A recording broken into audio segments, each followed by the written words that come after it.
presented by Adishakti films. ए भैया चल ना पटना से ऑर्केस्ट्रा में चल देखल जा। अरे चल मालूम चल जो पिछला बार कितना मजा लिया। चल चल चल चल ये भैया हो देखो संवर के हो कितना मुंह पे पानी बा। बक आओ देख सुखल का बसवा थर खड़ा बिया।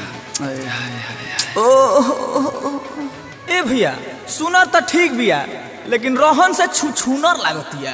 मैं अभी जान जीबो। ए तने तकबू हमको कुछ बोले क्या? का हो का अपने में बात होता। अरे भैया के वो लड़की पसंद आइल बिया। कहाँ बिया? सबका पता के ले मजा मुफ्त में बांट ले। बोलोगे कैसे? देसी हई देसी बोली ना। हर रसगुल्ला हाथे लेके दाते कोच से काट ले। लेके माई तैयार बिया। भैया कुछ बोलतिया। Hello hello hello hello hello hello hello पैसा नहीं खे मिलल दे आवाज है में जई बकी करब डरामा अंगनवा तोहरा बाप के न हो। बाप के न हो तारा दादा के न हो तारा बाप के न हो। जई बकी करब डरामा अंगनवा तोहरा बाप के न हो। देख ला भैया गाड़ी देवे लागल। और ये तो साफ धुरधुरा बिया। ए बट पेन्हले रोल गोल हार बिया यार देखे में गोरे गार बिया। मारो किनारे खाड़ बिया उ सबसे बड़ा कखला बिया। मारो किनारे खाड़ बिया उ सबसे बड़ा कखला बिया। अरे साफे लो बुझ गनी रे। सब लइकन के दिल के बझवना बिया हाथ ले ले ई बड़का फूलवना दिया। ए भैया जाके फोड़ दिगा। अरे जाके दबा लो फोड़िए मत। कि हमारा लागता कि हद से ज्यादा बढ़ल चाहता बिना सीढ़ी के कोठा पर तू चढ़ल चाहता। ताला इतना सुनर बत चढ़ता हंसत दतवा चियार बिया। अरे छोटिया ई बरतिया लोग तो बड़ी लतखोर बा हो।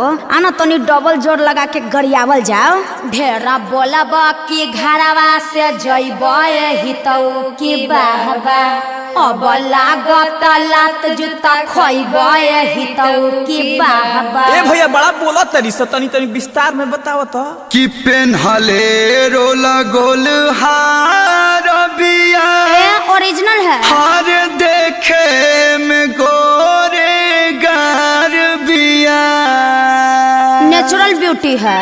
हर मारो किनारे खाड़ बिया उ सबसे बड़ा के खड़ा बिया। मारो किनारे खाड़ बिया उ सबसे बड़ा का खिला बिया। मुंह झुमका के झुमका हिलावतिया 360 डिग्री एंगल मिलावतिया। मैथ के स्टूडेंट लागतिया लेकिन बाबा बायोलॉजी तगड़ा बा भैया।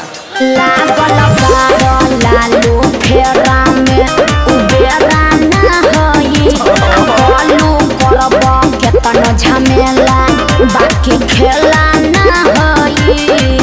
जेकर नाम में अकेला बा खेला ना करी बस के खोज जुगाड़ बिया।